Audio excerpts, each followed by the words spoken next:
Bonjour et bienvenue sur Mon Financier. Excusez-nous par avance pour les problèmes de son, on travaille dessus et ça va être bientôt réglé. Nous sommes le vendredi 29 mai, le dernier jour ouvré du mois de mai et on n'y comprend plus grand chose. Les marchés baissent, les marchés montent parce que les nouvelles sur la Grèce notamment, eh bien on a une chose et son contraire du jour au lendemain. Tsipras avait dit que le deal était presque fait hier.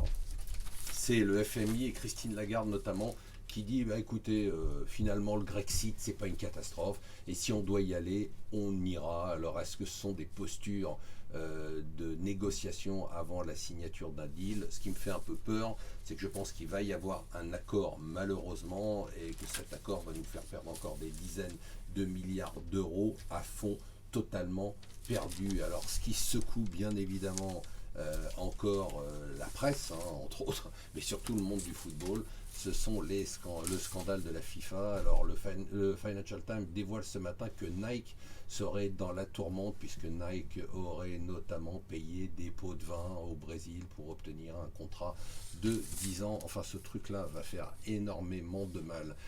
Un article intéressant dans Les Échos, un dossier sur les frais de tenue de compte. C'est un vrai scandale. Les frais de tenue de compte, en fait, ce sont des frais que vous prennent vos banques sans avoir à les justifier. C'est-à-dire que vous savez ce que c'est qu'un des frais de versement, des frais de prélèvement, des frais de chéquier, puis des frais de tenue de compte.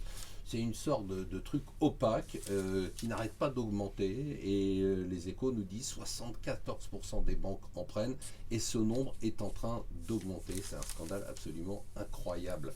C'est assez intéressant. Depuis 2008, il n'avait jamais parlé en public.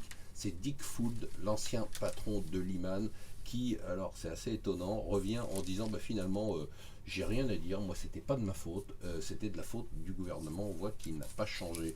Alors des données sur l'immobilier au sens large du terme, le prix du mètre carré à Paris continue à baisser entre 2 jusqu'à 7% dans le 6e et dans le 7e l'année dernière. C'est quand même des chiffres assez impressionnants.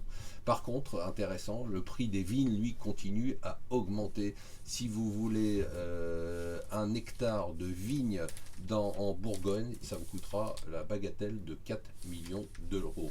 Voilà, restez avec nous sur Mon Financier.